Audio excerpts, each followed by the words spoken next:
On a été rejoint par Romain Puertolas. Bonsoir. Vous êtes Laurent. ancien policier, vous êtes romancier et scénariste. Vous avez publié ce livre, Comment j'ai retrouvé Xavier Dupont de Ligonnès, aux éditions Albin Michel. Alors c'est un roman, mais un roman qui est une enquête. Et c'est ça qui est absolument fascinant parce que cette affaire Dupont de Ligonnès passionne la France entière.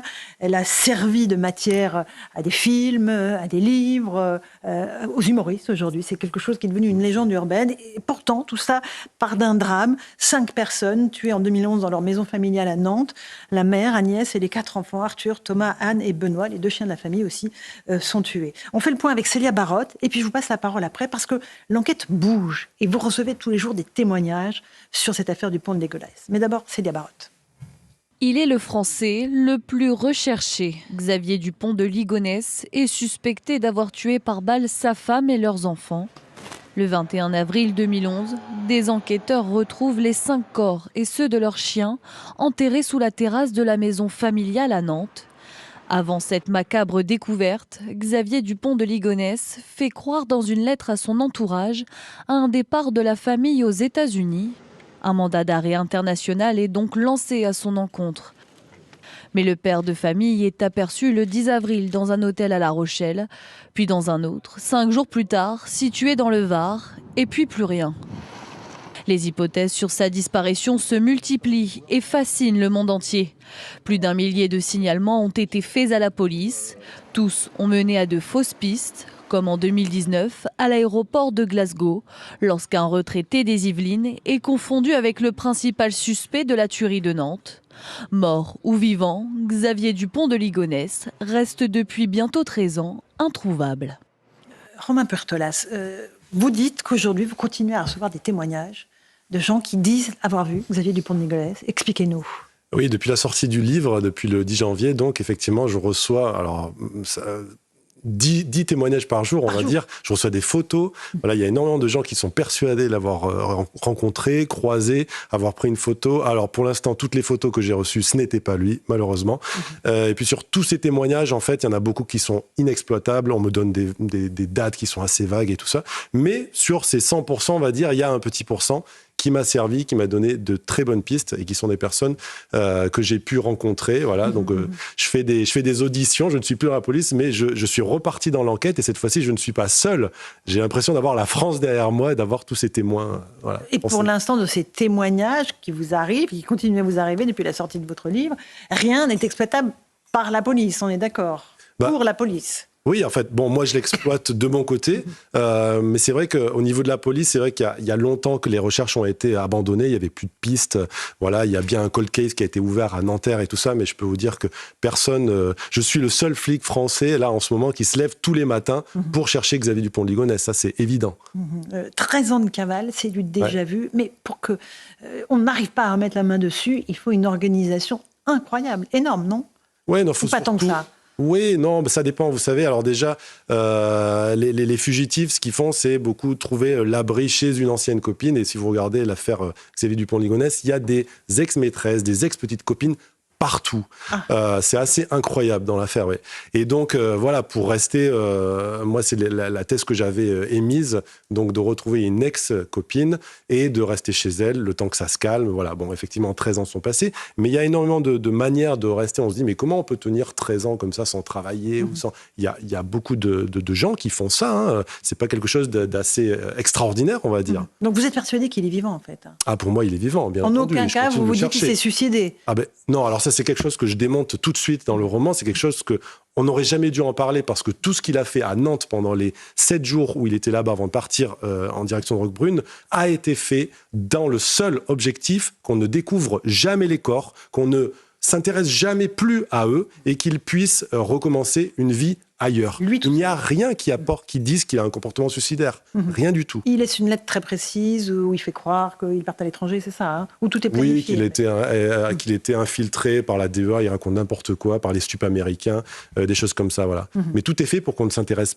pas du tout à lui. Et c'est pour ça qu'il part. Il est persuadé, quand il se balade pendant son trajet jusqu'à Roquebrune, qu'il va à l'hôtel, qu'il dépense de l'argent, distributeur automatique, on le voit partout, tout ça, parce qu'il n'est pas recherché par la police à ce moment-là, et parce qu'il est persuadé qu'on ne va jamais découvrir découvrir les corps. Donc on va pas s'intéresser à lui a posteriori. Et la dernière trace tangible qu'on ait de lui, c'est devant un distributeur automatique à Roquebrune sur Argens, c'est bien ça? Exactement. Bon, on a d'autres choses, oui, mais qui sont pas avérées 1000%. On a des caméras de surveillance. On a des témoignages à Versailles le 9 juin, c'était juste après.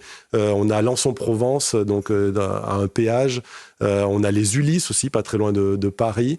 Mais c'est vrai que les images sont jamais assez exploitables, comme je le dis dans le livre pour expliquer un peu, pour rire. On a des images précises de Mars. Par contre, les caméras de surveillance, on peut voir personne à 5 mètres. Bon, voilà. Deux passionnés de l'affaire. Alors Philippe Guibert, une question. Ouais, alors une question.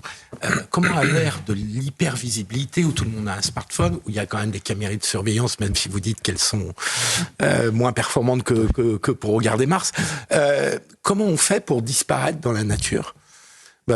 Est-ce qu'il y a des exemples comparables sur un dossier aussi médiatisé? Parce que en plus, cette affaire, tout le monde en a entendu parler. Oui, est-ce qu'il y a des comparaisons? Aux États-Unis, il y avait John List, justement, qui a fait exactement la même chose. Il a tué sa mère, en plus, en prime. Et il a fait pareil. Et il a vécu pendant 18 ans à 400 km de chez lui. Faut savoir, il a refait sa vie, il s'est remarié, il avait une vie tout à fait normale. Et c'est un programme de télévision qui a fait qu'un de ses collègues de travail actuels l'a reconnu et l'a dénoncé au FBI. Sinon, on n'aurait rien trouvé. Comme dans le cas de Ligonès, pour moi, si on ne le trouve pas, il va mourir quelque part sur Terre de manière totalement anonyme. D'accord. Et vous dites aussi d'ailleurs que tout est dans un livre d'Arlan Coben aussi. Oui, alors oui, il lisait un livre dont il aurait pu se servir. Il y a des similarités, mais il ne peut pas se servir. Il peut s'inspirer comme ça. Effectivement, il y a beaucoup de gens qui disparaissent et qui reprennent une autre identité. Et ça a pu lui dire, je vais faire un peu pareil, tout ça. Mais c'est pas un mode d'emploi. Pas le mode d'emploi. Exactement. Voilà. Et c'est assez compliqué. Il faut savoir qu'il n'était pas affilié au grand banditisme. Ligonès, c'était quelqu'un comme vous et moi. Donc, quand on a commencé à parler de faux papiers, tout ça, moi j'ai beaucoup travaillé dans les faux papiers avec les clandestins.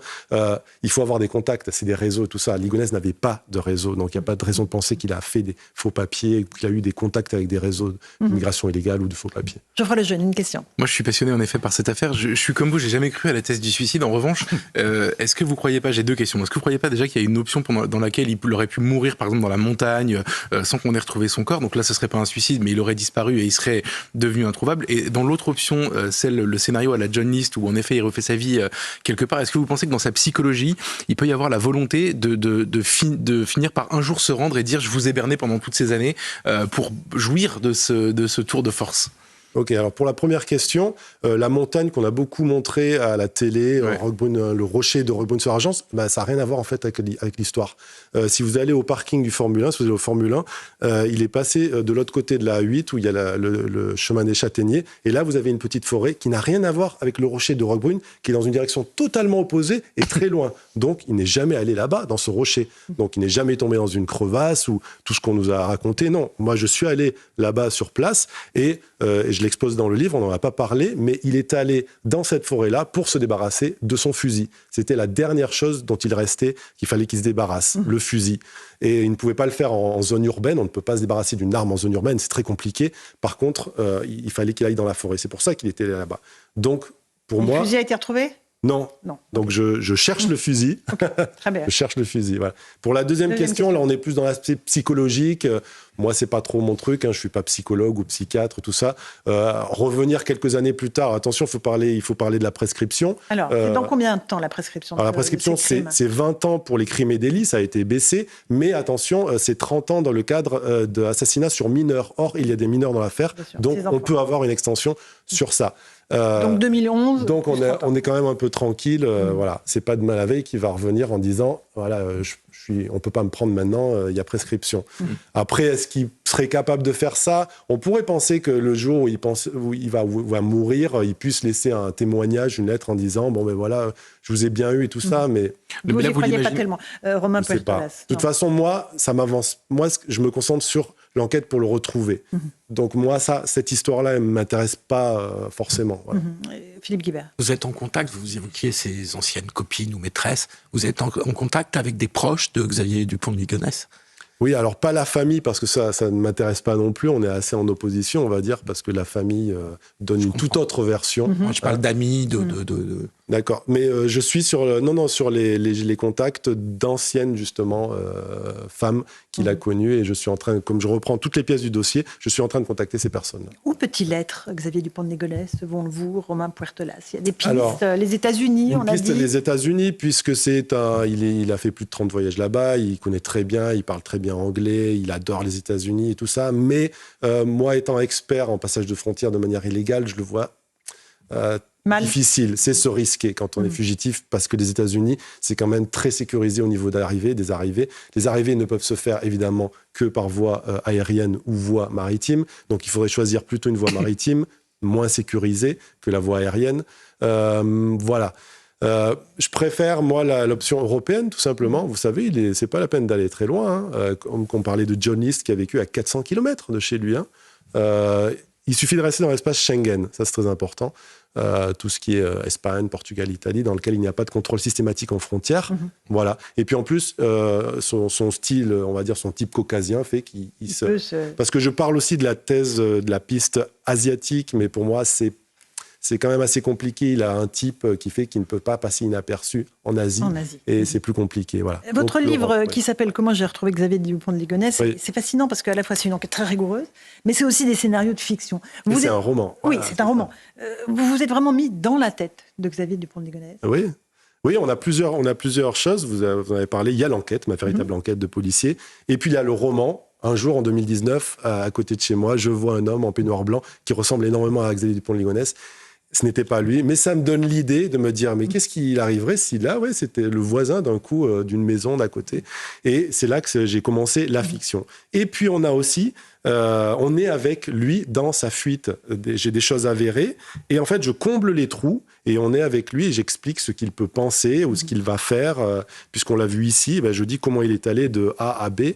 Donc voilà, là c'est le travail de l'écrivain, on va dire, mais de manière très plausible. Quelle personnalité est-ce qu'on pourrait imaginer? Quelqu'un de machiavélique, d'extrêmement sombre, calculateur, manipulateur? Oui, alors voilà, oui. Machiavélique, sombre, tout ça, pas forcément. C'est quelqu'un qui a toujours fait des petits coups, qui a manigancé, qui a toujours été endetté, il a toujours demandé de l'argent à des amis. Oui. Il avait des trous dans les doigts, c'est-à-dire dans les mains, c'est-à-dire que dès qu'il avait de l'argent, il l'injectait pas dans sa société, il avait plusieurs sociétés, il dépensait tout de suite l'argent, il allait au restaurant, il invitait sa femme. C'est un flambeur. Il achetait comment? C'était un flambeur. Oui, voilà, c'est ça, exactement. Et donc, on a ça. Et puis, il est dans la manipulation, il est dans la séduction. Beaucoup, c'est quelqu'un qui voulait toujours qu'on pense bien de lui, vous voyez, dans l'apparence. Par exemple, moi, j'ai parlé avec la nounou des Ligonnès à Miami. Ils étaient dans le meilleur quartier de Miami, Coconut Grove. Ils étaient là-bas en location et tout ça. Mais c'est l'apparence. On n'a pas d'argent. Et on apparaît, voilà. Et à un moment donné, ça tient plus. Et c'est ça qui est la cause, en fait, des assassinats. C'est qu'il était tellement endetté qu'on ne tient plus. Et le masque allait tomber. Et puis là, élément pour moi déclencheur, il hérite, son père meurt. Et là, il découvre un fusil dans l'appartement de son père. Et c'est vraiment le truc qu'il fallait pour franchir le pas. C'est là qu'il y a l'idée du passage à l'acte. Une dernière question, peut-être, Geoffroy? J'ai une dernière question. On a pensé l'avoir retrouvé une fois. C'était le pauvre Guy, il s'appelait Guy Joao, je crois, et c'était pas lui du tout. Mais à l'époque, on s'est emballé pendant 12-15 heures, nous les médias, en pensant qu'il s'était fait refaire le visage. Est-ce que vous croyez à cette option ou pas du tout? Non, pas du tout. Non. Comme j'ai dit avant, il y a des milliers de gens qui le voient. Moi, tous les jours, on m'envoie des photos et tout ça. C'est là que vous voyez que les gens ne sont pas du tout physionomistes, en fait, et qu'on le voit partout, alors que ce n'est pas lui. Et comme je dis toujours, vous avez pu manger avec lui hier soir dans ce restaurant-là, il était à côté et vous ne l'avez pas vu. Pourquoi? Parce qu'il suffit d'un petit changement de look. On se rase les cheveux, on se fait pousser le bouc, on s'habille en survêt alors qu'on est toujours très bien habillé. Ça change drastiquement. Des fois, vous voyez des gens et vous pensez que c'est un de vos amis, mais vous dites mais ça correspond pas au look et tout ça, c'est pas lui. Ben voilà, on est exactement là-dedans. C'est pas la peine de se refaire le visage. Non, ça c'est vraiment très romanesque. On est vraiment dans du Monte Cristo, dans des choses comme ça. La réalité est beaucoup plus terre à simple, on va terre, dire. voilà. Donc, avec une hypothèse qui soit pas très loin en Europe. Exactement. Et qui regarde tout ce qui est dit sur lui. Là, oui, sûrement. En ce moment, il voit qu'il y a de l'actualité sur lui. Exactement. Voilà, il sait qu'il y a un écrivain, ancien policier, qui est à sa recherche. Merci beaucoup, Romain Puertolas. Comment j'ai retrouvé Xavier Dupont de Ligonnès. C'est un roman aux éditions Albin Michel, mais c'est aussi une enquête, et une enquête très sérieuse. Merci Geoffroy Lejeune et Philippe Guibert. Merci à vous, chers auditeurs et téléspectateurs.